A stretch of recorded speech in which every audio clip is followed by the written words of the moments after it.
What I find is when they find out that I'm a Catholic, invariably they say to me, well, I think the church is wrong about, and then it's which cultural hot button issue you have.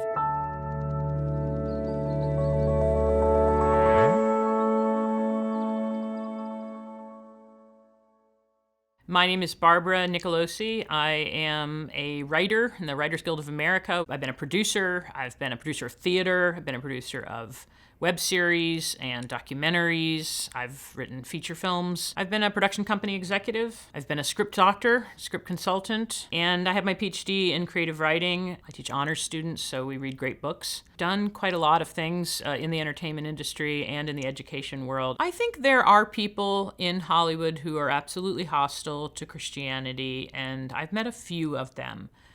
But most of the people that I've met in Hollywood are indifferent. They're people who, this is what they do. They're camera operators, or they're grips, they're electricians, they're set designers, they're hairdressers. This is a job for them, and they are earning an upper middle class, a middle class to upper middle class life, going from project to project. They just want to work, so they don't want to be controversial. And their thing is they're in production. Now, people have conversations on set about everything because there's a lot of downtime on set, while they're setting up shots and things. And so people stand around at craft services eating and talking about whatever's in the news. But most people are very, very cautious in this industry because they don't want to lose a job because they said the wrong thing to the wrong person. It's such a weird thing of how you get jobs in Hollywood and why you get jobs. And so much of it is just based on whether you have a reputation for being a normal person who can keep it professional and get the job done, do a little more, and be an amiable presence on set.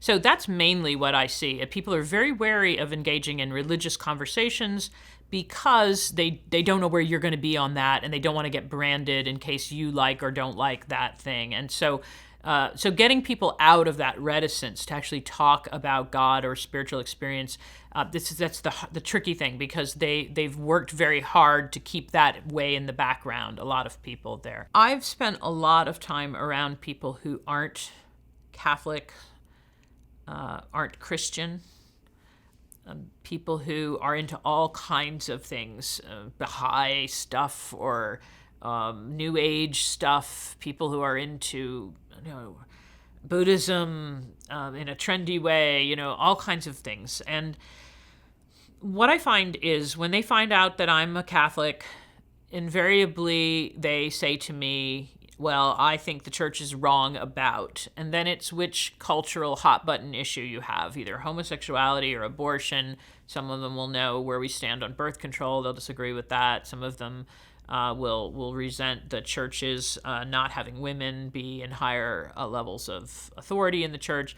And these are where they want to start with me. How can I believe that? I could never be a Catholic because of the church's teaching on abortion. So the temptation is for me to try to reconcile them in that area and say, okay, well, let me talk to you about abortion right now, and maybe I can help you then get over that.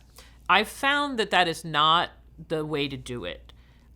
The way to do it is to say to them, I'm not ducking your question. This is a very important question, and you're absolutely right. The church teaches something very close to what you're saying. It doesn't teach exactly what you're saying. They almost never get what church teaching is correctly.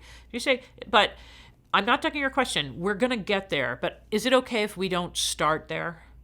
How about if we start with where God has been in your life up to now? And so what I try to do is get them to start looking back through their life, seeing where grace has been operating, helping them identify, oh, that was actually a mysterious grace. That's that thing that happened that I thought was serendipity, or I thought that was coincidence, or I just didn't know how to explain. Maybe that was God acting in my life. And then we start seeing the chain of their own personal story of salvation.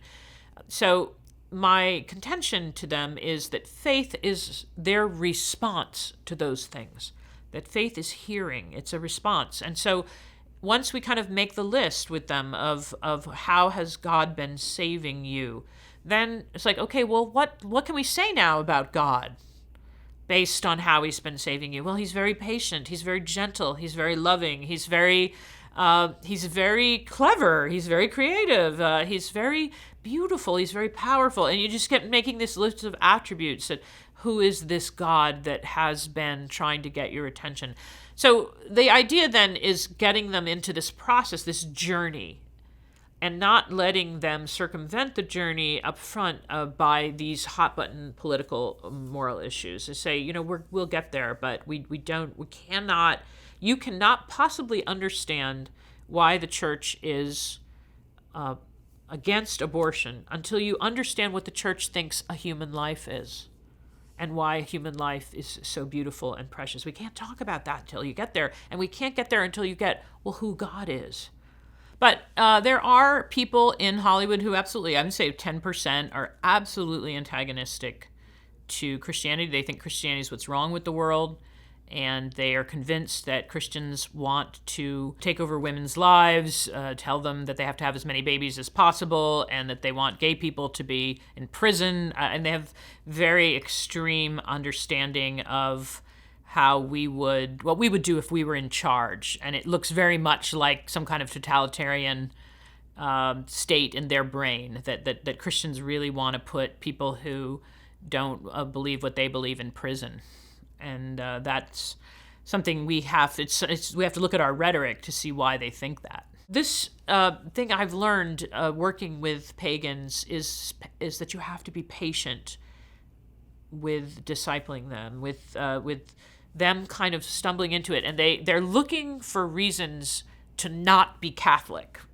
Many of them, because they've been alienated against the church. And a lot of people that I've had come into the church have come from the evangelical side, and they're alienated against Catholicism very often too.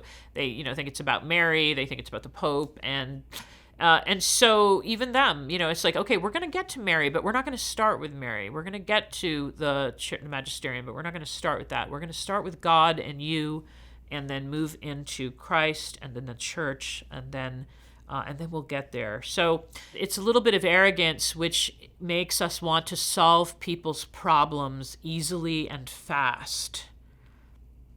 And you just can't.